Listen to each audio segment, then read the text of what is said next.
नमस्कार good morning everyone मो आर्या आज गुरुत्वपूर्ण खबर गुड़िक आपण मानक जणाइबी न्यूज गुड़िक भल लगे निश्चित भाव गोटे लाइक करी चैनल को सब्सक्राइब करदेवे। तो चलतु आज गुरुत्वपूर्ण खबर गुड़िक उपरे नजर पकाइबा। तेबे आउ किछि घंटा मध्य कालबैशाखी वर्षा 8टी जिले में बिजुली घड़घड़ी सहित निर्धूम छाचिब वर्षा। तेबे प्रबल तातीरु मिली सामान्य आश्वस्ति। कालबैशाखी प्रभाव में राज्यवासी मानू मिली बड़ आश्वस्ति। तेबे आज मध्य कालबैशाखी वर्षार तांडव देखा मिल। आसतु जानिबा क्यों क्यों जिले में वर्षाटी हेबाकु जाउछि।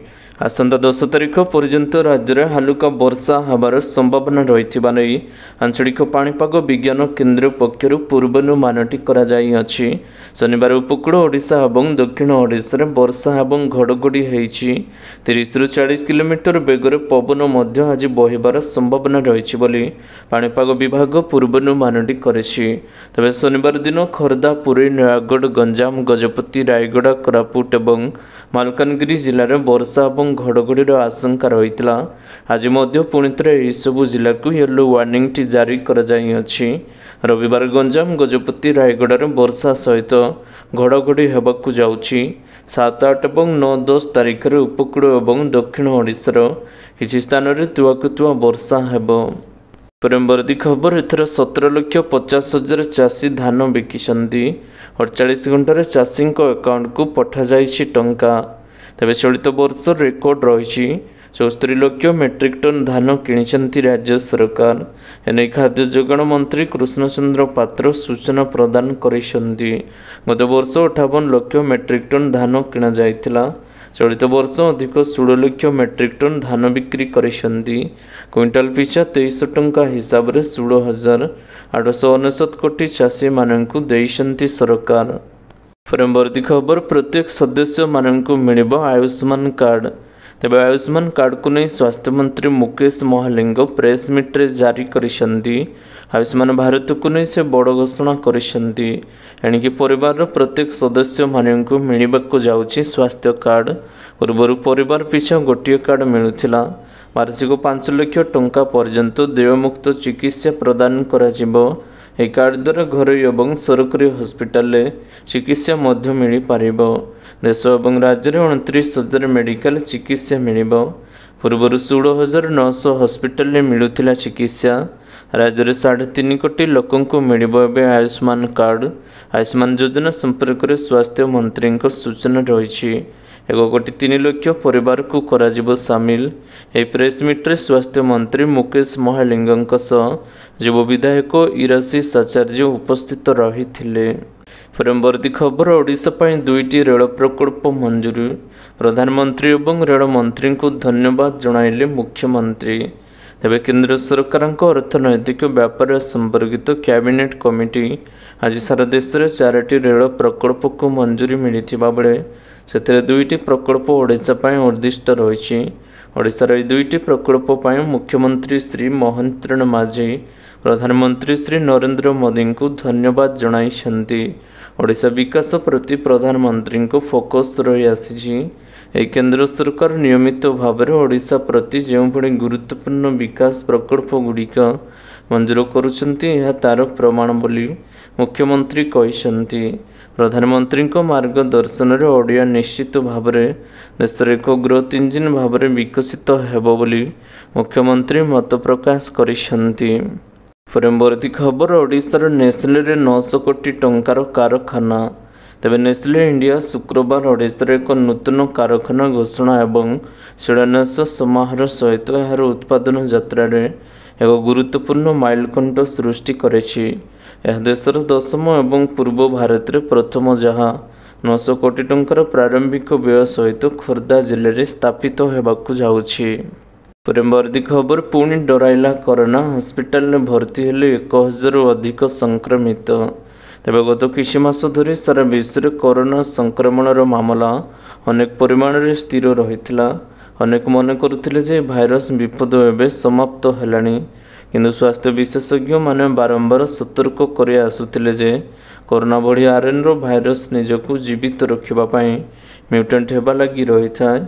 जो समस्त को सावधान रहिबार आवश्यकता रही।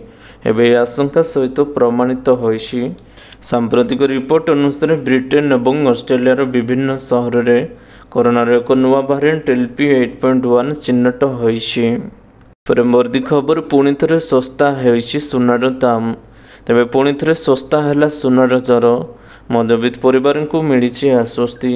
ଗୋଟିଏ ଦିନରେ 22 କ୍ୟାରେଟ୍ ସୁନାର ଦର 16 ଟଙ୍କା କମିଥିବା ବେଳେ 24 କ୍ୟାରେଟ୍ ସୁନା 1740 ଟଙ୍କା ଶସ୍ତା ହୋଇଛି। ବିଶେଷଜ୍ଞଙ୍କ ଅନୁମାନ ଆଗାମୀ ଦିନରେ ସୁନାର ଦର 40% ପର୍ଯ୍ୟନ୍ତ ହ୍ରାସ ପାଇବ। ଏହିପରି ହେଲେ ସୁନା ପୁଣି ମଧ୍ୟବର୍ଗ କିଣିବାର ସମ୍ଭବ ହୋଇପାରିବ। ଗତ ବର୍ଷକ ମଧ୍ୟରେ ସୁନା ଦର 35ରୁ 45% ପର୍ଯ୍ୟନ୍ତ ବୃଦ୍ଧି ହୋଇଛି। ହେଲେ ଆଗାମୀ ଦିନରେ ସୁନା ଦରରେ ଭୟଙ୍କର ହ୍ରାସ ହେବାର ସମ୍ଭାବନା ରହିଛି। ଏହି ହ୍ରାସଟି 38%ରୁ ବି ଅଧିକ ହୋଇପାରେ ବୋଲି ଏବେ ଆକଳନ କରାଯାଉଅଛି। ପରବର୍ତ୍ତୀ ଖବର ଆଜି 5 ଘଣ୍ଟା ବନ୍ଦ ରହିବ ମହାପ୍ରଭୁଙ୍କ ସାଧାରଣ ଦର୍ଶନ। ତେବେ ରବିବାର ପବିତ୍ର ଶ୍ରୀରାମ ନବମୀ ଶ୍ରୀରାମ ମନ୍ଦିରରେ 5 ଘଣ୍ଟା ବନ୍ଦ ରହିବ ମହାପ୍ରଭୁଙ୍କ ଦର୍ଶନ। ରାମନବମୀ ଅବସରରେ ଶ୍ରୀମନ୍ଦିରରେ ମହାପ୍ରଭୁଙ୍କ ଶ୍ରୀରାମ ଜନ୍ମନୀତି ଅନୁଷ୍ଠିତ ହେବ। ସ୍ୱତନ୍ତ୍ର ନୀତି ପାଳନ ହେବା ପାଇଁ 5 ଘଣ୍ଟା ସାଧାରଣ ଦର୍ଶନ ବନ୍ଦ ରହିବ। ମଧ୍ୟାହ୍ନ ଧୂପ ପରେ ନୀତି ଅନୁଷ୍ଠିତ ହେବ। ଏଥିପାଇଁ ଅପରାହ୍ନ 5ଟାରୁ ରାତି 10ଟା ପର୍ଯ୍ୟନ୍ତ ସାଧାରଣ ଦର୍ଶନ ବନ୍ଦ ରହିବ। ପରବର୍ତ୍ତୀ ଖବର କଟକ ବାଲିଯାତ୍ରା ପଡ଼ିଆରେ ହେବ ଆୟୁଷ୍ମାନ ଭାରତ ଯୋଜନାର ଶୁଭାରମ୍ଭ। ତେବେ କଟକ ବାଲିଯାତ୍ରା ପଡ଼ିଆରେ ଆୟୁଷ୍ମାନ ଭାରତ ଯୋଜନାର ଶୁଭାରମ୍ଭ ହେବ। ଏହି ଶୁଭାରମ୍ଭ କାର୍ଯ୍ୟକ୍ରମରେ କେନ୍ଦ୍ର ସ୍ୱାସ୍ଥ୍ୟ ମନ୍ତ୍ରୀ JP ନଡ୍ଡା ଯୋଗ ଦେବେ। ମୁଖ୍ୟମନ୍ତ୍ରୀ ମୋହନ ଚରଣ ମାଝୀ ଆନୁଷ୍ଠାନିକ ଭାବରେ କାର୍ଡ ବଣ୍ଟନର ଶୁଭାରମ୍ଭ କରିବେ। ଏଥିସହିତ 2 ଉପମୁଖ୍ୟମନ୍ତ୍ରୀ 3 କେନ୍ଦ୍ରମନ୍ତ୍ରୀ ମଧ୍ୟ କାର୍ଯ୍ୟକ୍ରମରେ ଯୋଗ ଦେବେ।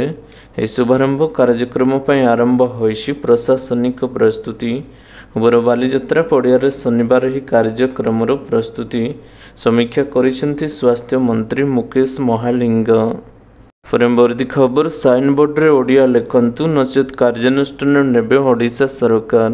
ତେବେ ଓଡ଼ିଶା ସରକାର ଶୁକ୍ରବାର ବ୍ୟବସାୟୀ ଏବଂ ଦୋକାନ ମାଲିକମାନଙ୍କୁ ଚେତାବନୀ ଦେଇଛନ୍ତି। ଯଦି ସେମାନେ ସେମାନଙ୍କର ସାଇନବୋର୍ଡରେ ଓଡ଼ିଆ ଲେଖା ପ୍ରଦର୍ଶନ ନ କରନ୍ତି ତେବେ ଆଇନଗତ କାର୍ଯ୍ୟାନୁଷ୍ଠାନ ଗ୍ରହଣ କରାଯିବ। ଶ୍ରମ ଏବଂ କର୍ମଚାରୀ ରାଜ୍ୟ ବୀମା ବିଭାଗ ଦୋକାନରେ ଓଡ଼ିଆ ଲେଖିବା ନିଶ୍ଚିତ କରିବା ପାଇଁ ଏକ ଅଭିଯାନଟି ଆରମ୍ଭ କରିଥିବାରୁ ସମସ୍ତ ବ୍ୟବସାୟିକ ପ୍ରତିଷ୍ଠାନକୁ ଏହି ବାର୍ତ୍ତା ଦିଆଯାଇଅଛି। ପରବର୍ତ୍ତୀ ଖବର ଷଷ୍ଠ ଦିନରେ ବି 100 କୋଟି ଟଙ୍କା ଆୟ କରିବାରେ ଅସଫଳ ହେଲା ସିକନ୍ଦର। ତେବେ ମାର୍ଚ୍ଚ 30 ତାରିଖରେ ତଥା ଇଦ୍ ଅବସରରେ ମୁକ୍ତିଲାଭ କରିଥିବା ଭାଇଜାନଙ୍କ ଆକ୍ସନ ଡ୍ରାମା ଫିଲ୍ମ ସିକନ୍ଦର ଭଲ ରେକର୍ଡ କରିବାରେ ବିଫଳ ହୋଇଛି। ଯଦିଓ ଫିଲ୍ମଟି 3 ଦିନ ପାଇଁ ଭଲ ବ୍ୟବସାୟ କରିଥିଲା କିନ୍ତୁ ଏହାପରେ ଏହାର ରୋଜଗାର ଦିନକୁ ଦିନ ହ୍ରାସ ପାଇବାରେ ଲାଗିଛି। ସାକନିକଙ୍କ ଅନୁସାରେ ଫିଲ୍ମଟି ରିଲିଜ୍ ହେବାର ଷଷ୍ଠ ଦିନରେ 3.75 କୋଟି ଟଙ୍କା ହୋଇଛି। ତେବେ ଫିଲ୍ମଟି ପ୍ରଥମ ଦିନରେ 26 କୋଟି ଟଙ୍କା କଲେକ୍ସନ୍ କରିଥିଲା। ଦ୍ୱିତୀୟ ଦିନରେ ଫିଲ୍ମଟି 29 କୋଟି ଟଙ୍କା ଏବଂ ତୃତୀୟ ଦିନରେ 19.5 କୋଟି ଟଙ୍କାର ରୋଜଗାର କରିଥିଲା। ସିକନ୍ଦର କଲେକ୍ସନ୍ ଚତୁର୍ଥ ଦିନରେ 9.75 କୋଟି ଏବଂ ପଞ୍ଚମ ଦିନରେ 6 କୋଟି ଟଙ୍କା ରହିଥିଲା। ତେବେ ଷଷ୍ଠ ଦିନରେ 3.75 କୋଟି ଟଙ୍କାକୁ ମିଶାଇ ମୋଟ 94 କୋଟି ଟଙ୍କା ଆୟ କରିଛି। ତେବେ ସଲମାନ ଖାନଙ୍କ ଅଭିନୀତ ଏବଂ AR ମୁରୁଗଡ଼ୁସଙ୍କ ନିର୍ଦ୍ଦେଶିତ ଫିଲ୍ମ ସିକନ୍ଦର 200 କୋଟି ଟଙ୍କା ବଜେଟରେ ନିର୍ମିତ ହୋଇଥିବା ବେଳେ ବର୍ତ୍ତମାନ ଫିଲ୍ମଟି 100 କୋଟି ଟଙ୍କା ଆୟ କରିବାରେ ମଧ୍ୟ ଅସଫଳ ରହିଛି। ପରବର୍ତ୍ତୀ ଖବର ମଣିପୁରରେ ରାଷ୍ଟ୍ରପତି ଶାସନ ଲାଗୁ ପାଇଁ ଆଗତ ହୋଇଥିବା ସଂକଳ୍ପ ଗୃହରୁ ଅନୁମୋଦନ। ତେବେ କେନ୍ଦ୍ର ସ୍ୱରାଷ୍ଟ୍ର ତଥା ସମବାୟ ମନ୍ତ୍ରୀ ଅମିତ ଶାହା ମଣିପୁରରେ ରାଷ୍ଟ୍ରପତି ଶାସନ ଲାଗୁ କରିବା ଲାଗି ରାଜ୍ୟସଭାରେ ଏକ ବୈଧାନିକ ସଂକଳ୍ପ ଆଗତ କରିଥିଲେ। ଏହାପରେ ଉଚ୍ଚ ସଦନ ଦ୍ୱାରା ଏହି ପ୍ରସ୍ତାବ ଗୃହୀତ ହୋଇଥିଲା। ଏହି ପ୍ରସ୍ତାବ ଉପସ୍ଥାପନ କରି କେନ୍ଦ୍ର ସ୍ୱରାଷ୍ଟ୍ର ତଥା ସମବାୟ ମନ୍ତ୍ରୀ ଅମିତ ଶାହା ସ୍ପଷ୍ଟ କରିଛନ୍ତି ଯେ ମଣିପୁର ସରକାରଙ୍କ ବିରୋଧରେ ଅବିଶ୍ୱାସ ଶୁଣାଯାଇ ନଥିଲା କାରଣ ବିରୋଧୀଙ୍କ ପାଖରେ ଏପରି ପ୍ରସ୍ତାବ ଆଣିବା ପାଇଁ ପର୍ଯ୍ୟାପ୍ତ ସଦସ୍ୟ ନଥିଲେ। ଶ୍ରୀ ଶାହା ଉଲ୍ଲେଖ କରିଥିଲେ ଯେ ତାଙ୍କ ଦଳର ମୁଖ୍ୟମନ୍ତ୍ରୀ ଇସ୍ତଫା ଦେଇଥିଲେ ଯାହାପରେ ରାଜ୍ୟପାଳ ବିଜେପିରେ 37 ଜଣ, NPର 6 ଜଣ, NPFର 5 ଜଣ, ଜେଡିୟୁର 1 ଜଣ ଏବଂ କଂଗ୍ରେସରେ 5 ଜଣ ସଦସ୍ୟଙ୍କ ସହିତ ଆଲୋଚନା କରିଥିଲେ।